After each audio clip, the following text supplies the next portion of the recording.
There was a time when you'd walk into a truck stop, and it felt like walking into your own kitchen. Somebody knew your name. Somebody had your coffee poured before you sat down. Now, you can pull in, fuel up, buy a rubber taquito, and leave without a single soul saying a word to you. Something happened to those places, something we didn't quite notice while it happened. Let me tell you what it was. Back then, a truck stop wasn't a gas station. It was a town under one roof. There was a real restaurant inside. Not a counter with a heat lamp, a restaurant with a cook and a menu and pie under a glass dome. There was a driver's lounge, big chairs, a television, fellas half asleep in front of it. Some places had a barber. You could get a haircut 1,000 miles from home. There was a chapel if you needed a quiet minute, a laundromat for your clothes, showers, of course, even an arcade. In the busy ones, it was everything a man needed, all in one place, in the middle of nowhere. Let me take you through that door one more time. You'd push it open and a little bell would ring, and it all hit you at once. Coffee and bacon and cigarette smoke and diesel, the clatter of the kitchen, a CB radio crackling behind the counter, and under it all, the low rumble of 100 conversations, men who understood your whole life, without you having to explain a word of it. Out on the road, the voices on Channel 19, they were just static and handles in the dark. But in here they had faces. This was the place where the voices became people, where the whole road came in out of the cold and sat down together for a while. But the building was never the point. The people were. You'd run the same lanes for years, and you'd see the same faces at that counter, the same drivers, the same waitresses. A gal would remember how you took your eggs. She'd ask about your kids by name.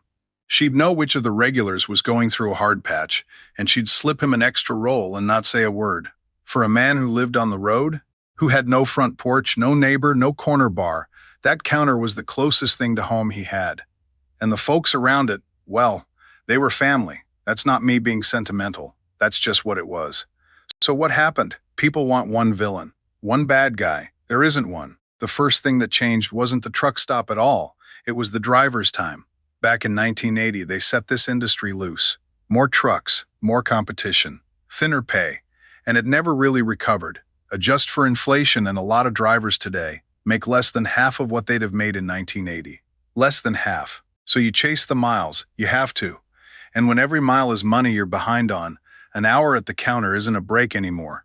It's an hour you can't afford. Time got expensive, and the family meal is the first thing you cut when you can't afford the time. And it wasn't only the driver getting squeezed, it was everything around him. The whole country got impatient. Folks wanted their goods faster and cheaper than ever, so the freight got tighter. Now you've got an appointment time to make, a narrow window at a dock, hundreds of miles off. Miss it and you might sit a whole day for nothing. There's no slack left in the schedule. For a long supper with friends. The whole supply chain learned to run, with the clock pressed right up against its back. And a man running against that clock doesn't stop to make family. He just runs. Then the clock itself changed. For most of my years, we kept a paper log, and a paper log had a little give to it. A man could stretch a minute here and there. Not anymore.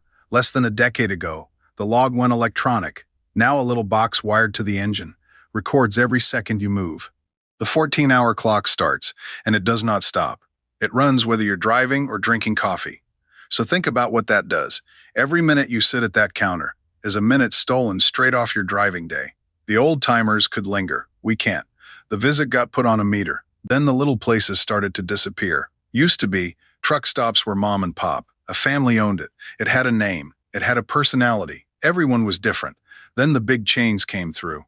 3 or 4 big companies. They bought up the independents, or they squeezed them out, and they made every stop the same stop, same layout, same lights, same everything, coast to coast. Now there's a comfort in that, I won't lie. You always know what you're getting, but here's what you lose.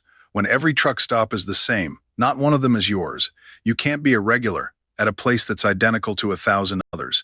And here's the part that stung the most. Somewhere along the way, they stopped calling them truck stops. They started calling them travel centers. You see, they figured out something. The families in the minivans spend money too. The tourists, the RVs, the four-wheelers. So they built the places for everybody. Gift shops, fancy coffee, souvenir shot glasses. And the trucker? There was a time a sign on the door said professional drivers only. You were somebody in there. A knight of the road. Now he was just another wallet in the line. He went from the guest of honor to parked out back, in the dark, behind the building. The place that was built around the driver, quietly turned around and faced the highway instead.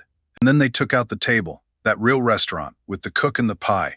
It started closing down. And when the whole world shut its doors a few years back, a lot of those kitchens closed for good. Plenty of them never opened their counters again. In their place came the fast food windows. Cheaper to run.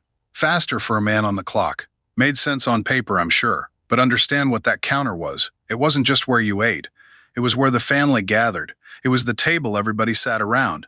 And when you pull the table out of a house, the family doesn't sit somewhere else. The family just scatters. You take your sack of food back to the truck, and you eat it alone. Now I have to be fair here, because we did some of this to ourselves. Somewhere in there, the phone showed up. The whole world, right in your pocket. Why sit in a lounge full of strangers when you can see your own grandkids on a screen? Why make small talk with a driver you don't know when your shows are right there? So we stopped going inside. One by one, we stayed in our cabs. The lounge didn't get taken from us. We just quit walking into it. You can't blame a chain for that one. That one's on us. And then the last of it got smoothed away. You pay at the pump now. You never see a face. You check yourself out. There's an app for your points, an app for your parking. Everything quick, everything easy, everything with a price on it. Here's the one that really gets the old boys. That parking used to be free. You bought a tank of fuel, you got your spot for the night. Now, plenty of places it'll cost you $10, $20 for a place to close your eyes. They smoothed out every little bit of friction, and that was the trouble, because friction was exactly where the human moments used to live. Now I'm not going to sit here and tell you it's all bad. That wouldn't be honest.